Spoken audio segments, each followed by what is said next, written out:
सूर्यास्त के बाद आप अपने घर के रसोई घर में से सफेद चीज, सफेद अन्न किसी को नहीं दे सकते। बहुत जरूरी हो गया हो तो आप खरीद करके दे सकते, लेकिन अपने रसोई घर में से ये सफेद चीज जैसे चावल हो गया, आटा हो गया, नमक हो गया, शक्कर हो गया, चीनी, ऐसे सफेद अन्न, सफेद वस्तुएं रसोई घर में से अगर हम सूर्यास्त के बाद देते हैं तो लक्ष्मी भी चली जाती है। और हल्दी भी किसी भिक्षुक को अगर देते हैं तो हल्दी भी लक्ष्मी स्वरूपा माना गया, और हल्दी भी अगर देते हैं तो घर से लक्ष्मी चली जाती है। इसलिए ये भूल, ये गलती हमें कभी भी नहीं करनी चाहिए। और ध्यान से सुनिएगा, आपके रसोई घर के बेलन, चकला, तवा कभी भी किसी को नहीं देना चाहिए, क्योंकि अगर हम किसी को देते हैं तो आपके भाग्य भी उस बेलन चकला के साथ में आपके घर से चला जाएगा।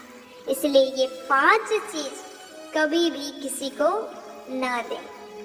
ये 5 चीज अपने घर में ही रहने दें, क्योंकि ये लक्ष्मी के स्वरूप है।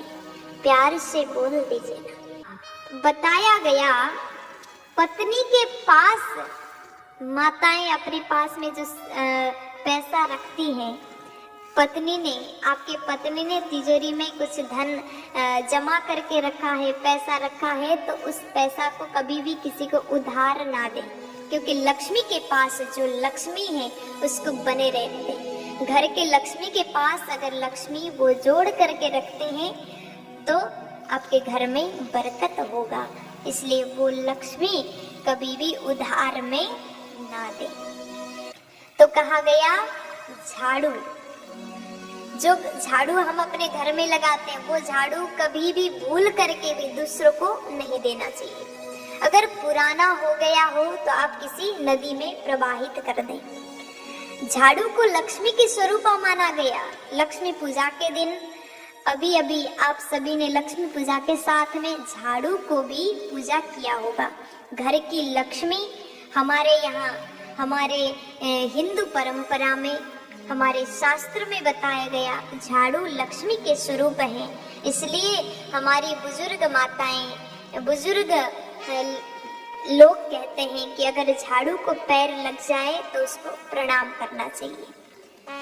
घर के झाड़ू किसी को देना नहीं चाहिए, या दूसरे के घर के झाड़ू भी अपने घर में कभी यूज नहीं कर सकते। ऐसा अगर हम करते हैं तो हमारे घर में से लक्ष्मी चली जाती है। इसलिए कभी भी झाड़ू किसी को ना दें।